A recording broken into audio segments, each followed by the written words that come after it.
Boa tarde, pessoal do nono ano. Gostaria de dizer que estou com muita saudade de todos vocês, certo? Vamos iniciar a nossa primeira aula hoje de forma remota. Todos sabem que, pelo momento que estamos vivendo, passando por essa pandemia, não podemos ter aulas presenciais, mas peçamos todos a Deus que isso passe logo, que a gente possa voltar até as nossas aulas presenciais, tá certo? E lembrem-se, fique em casa. Se for sair, use máscaras. Nós vamos retomar, eu vou fazer uma revisão, porque faz muito tempo que a gente teve aula, e aí nessa revisão a gente vai iniciar o nosso estudo falando sobre o átomo, os seus modelos atômicos, e posteriormente falaremos mais ainda sobre o átomo.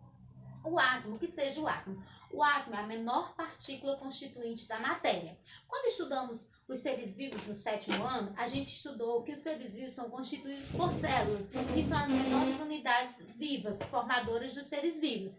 Essas células são constituídas por partículas menores ainda, que são os átomos. O nome átomo, ele não está muito condizente com o que nós sabemos do que seja o átomo hoje em dia. Por quê? A palavra átomo significa o seguinte: a partícula A significa não, porque tem origem no latim.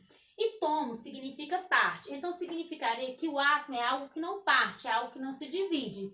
Isso não está condizente com o que nós sabemos hoje, porque hoje, atualmente, nós sabemos que o átomo ele é formado por duas regiões distintas. O núcleo, que é a região interna, e a eletrosfera, que é a região externa. Nesse átomo, nós vamos ter no núcleo partículas pequenas chamadas prótons e nêutrons, e nós vamos ter na eletrosfera partículas chamadas de elétrons. Sobre essas partículas a gente vai falar mais posteriormente. O que eu quero que vocês entendam é que a palavra átomo, o significado dela não condiz com o que nós temos hoje, sabemos hoje sobre o átomo, porque ela diz que o átomo não se divide, e na verdade nós sabemos que o átomo se divide. Até chegarmos esse conceito de átomo, para hoje, com o avanço que a gente tem da tecnologia, é fácil compreender, mas para isso muitas pessoas estudaram para chegar até esse ponto. E aí foram criados os que a gente chama na química de modelos atômicos, que foram modelos criados, idealizados por cientistas da época que faziam estudos referentes ao átomo. O primeiro modelo atômico que a gente vai falar é o modelo atômico do John Dalton. O John Dalton, para ele, o átomo era como se fosse uma esfera maciça e indivisível. Então, uma esfera maciça é uma esfera que é cheia, que não é oca. E indivisível porque para ele não se dividia, ou seja, ele ainda estava no conceito de átomo parte que não se divide. Então, aí o modelo do Dalton, por ele dizer que o átomo era como se fosse uma esfera maciça, indivisível e também indestrutível. Para o Dalton, o átomo não poderia ser destruído. O modelo dele foi associado a uma bola de bilhar, aquela bola de sinuca, certo? Então, por isso que o modelo do John Dalton é conhecido como modelo da bola de bilhar, certo? O modelo dele, hoje em dia, não tem relação com o atual, mas na época perdurou por um tempo e foi fonte para outros estudarem. Aí, posteriormente, anos depois, veio o modelo atômico de Thomson. O modelo atômico de Thomson, na verdade, do Joseph John Thomson, é considerado, ele criou esse modelo a partir do surgimento das partículas, do descobrimento que o átomo, além de partículas positivas, também tinha partículas negativas, que eram os elétrons.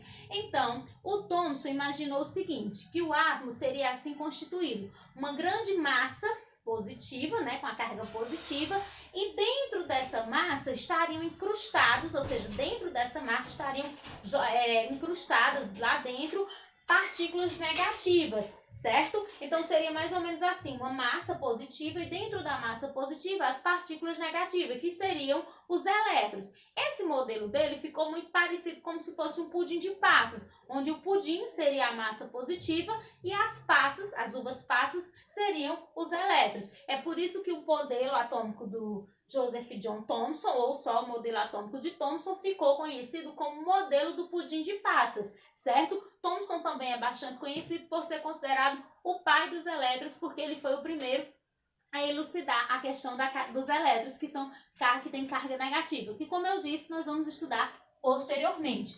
O nosso terceiro modelo, ele veio formado por dois grandes cientistas, que é o modelo atômico do Rutherford e do Bohr. O Ernest Rutherford, ele é um cara que eu gosto muito dentro da ciência, porque além dele ter sido um grande cientista na área da química, ele também foi um excelente professor. Para vocês terem uma ideia, o Ernest Rutherford, ele conseguiu fazer com que 10 dos seus alunos, 10, exatamente 10 dos seus alunos, recebessem um prêmio Nobel de Química, que é o prêmio máximo se falando de química. Então eu tenho muita admiração pelo Rutherford, porque além de um grande cientista, ele foi um grande professor. E o Rutherford, qual foi o modelo que o Rutherford criou? O Rutherford, ele viu que após os experimentos que ele fez utilizando uma caixa de chumbo e a emissão de raios alfa, ele viu que o átomo tinha espaços vazios. E aí ele construiu um modelo no qual ele imaginou o seguinte: o átomo teria espaços vazios, ele teria um núcleo, que nesse núcleo estariam as cargas positivas, e posteriormente o James Chadwick descobriu os nêutrons, que vão estar junto com os prótons, que, como o nome diz, tem carga neutra, e ao redor desse núcleo estariam os elétrons, que são os de carga negativa. Aqui estariam os elétrons, que têm carga negativa, certo? Aí, por esse modelo, ele é muito semelhante ao modelo do sistema solar. Seria assim: o núcleo onde estão prótons e elétrons seria o Sol, e os elétrons seriam os planetas girando em torno do Sol.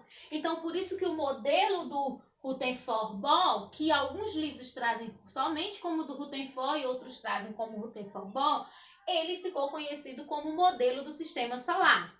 E o Bohr? Onde é que o Bohr entra? O Niels Bohr também é um grande cientista, que ele fez estudos junto com o Rutherford, e ele concluiu que esses elétrons eles ficavam girando em torno do átomo em camadas estacionárias de energia, que são as chamadas camadas eletrônicas, as quais ele nomeou de K, L, M, N, O, P e Q.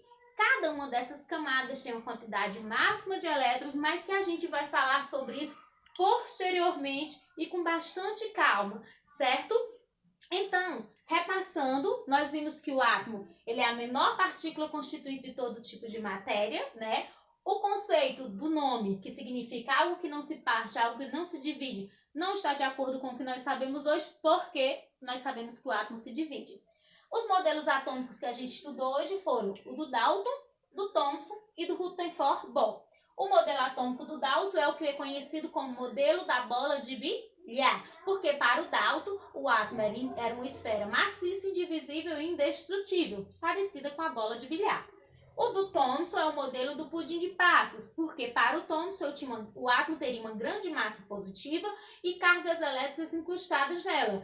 Fazendo analogia com o pudim de passas, o pudim em si seria a parte positiva e as passas seriam os elétrons, a carga negativa. Thomson também é conhecido como o pai dos elétrons, porque foi o primeiro a fazer alusão aos elétrons. E o modelo do Rutherford-Bohr é o modelo do sistema solar, onde o núcleo do átomo seria o Sol e os elétrons girando em torno do núcleo seriam os planetas que giram em torno do sistema solar. A contribuição do Bohr é porque ele criou as camadas eletrônicas, que será assunto para as nossas próximas aulas.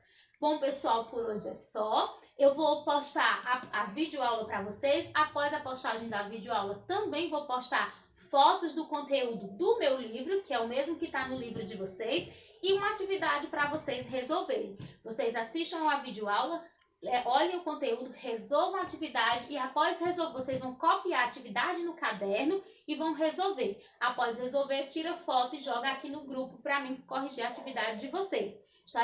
Na próxima aula eu irei corrigir oral e seguir com o próximo conteúdo e estarei disponível para vocês das 3h30 até as 5 da tarde. Tchau, pessoal. Um abraço.